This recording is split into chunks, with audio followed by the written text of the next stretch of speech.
Thank you for watching Minus 26. I'm Paula Jasper. Today we're in Cheyboygan, and joining me is Ann Gildner. Thanks for joining me, Ann. Oh, thank you. You're welcome. Now we're standing in the Ottawa Art Park. Can you tell me what was here prior to the art park? It was called the Ottawa Hotel, and that was one of the main hotels in Cheyboygan historically. And throughout the years, you know how things go, it became just desolate, and then they eventually tore it down, and it became just a vacant lot here. So then what happened after that?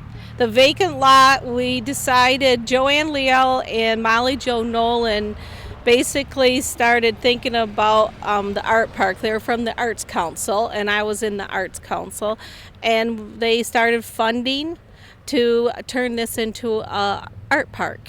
And how did you go about that? What happened next? What we did was just the city donated the land, gave us the land to use. Then we had some grants. The DDA of Cheyboygan helped put some money into it. Then we got a landscaper, and then they designed the landscape around, and we all voted, you know, the voting process. And then we had from Moran Ironworks these panels done as we were planning it, and also the pavilion. And then when we had that, those were our main two things to start out with. And then we eventually put them all in, and the pillars in the pavilion was all done by the community. And now this, we have three changing installations of art by the community, from kindergarten, which is 6 years old, to 90-year-old young. And we have it changing, so it's a beautiful park for the community. It's for the community and by the community. And we it's all donated. Everything is all donated. And we have this weekend, all summer long, we have artists and residents that come into the park, and they give free workshops. And it's all,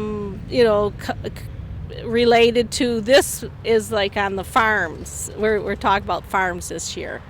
Now, some of the pieces are permanently here. Could you tell us about those? Yes, the one piece that I would like to mention that was done first would be the fish. The fish bench was done when really the ground, we didn't even have grass in here. We put big tents up, and we had a clay down here.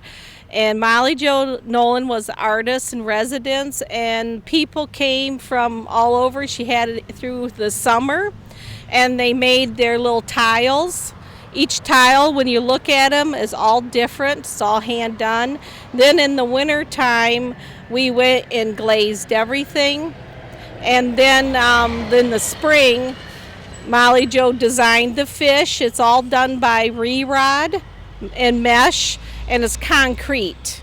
And we just fill it in with concrete, and then we made the mosaic around it. Another permanent sculpture we have in the park is an owl called Hootie, which the locals call it. And it was created by the Straits Area Services from Cheyboygan, the mentally impaired adults. And what they did was create the design, took it to Moran Ironworks in Onaway. And Tom Moran, who's a devoted art patron of our community, helped the students weld, plasma cut, sandblast, everything to create this sculpture. In turn, we bought it from the Straits Area Services, where the monies went back into the art fund. So there'll be a continuing of more art. Then we have the sculpture by Bryant Farabee, and it's Lake Huron.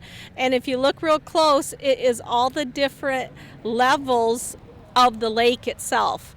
As it goes, the shallow goes down to the depth. And it's quite interesting how he did that on showing that piece. Can you tell our viewers where this is located? Okay, it's in Cheyboygan, Michigan. It's at the crossroads of 23 and 27, and it's like on Main Street of Cheyboygan. Thanks for joining me, Ann. Okay, you're welcome. Thank you. Paula Jasper, Minus 26, downtown Cheyboygan.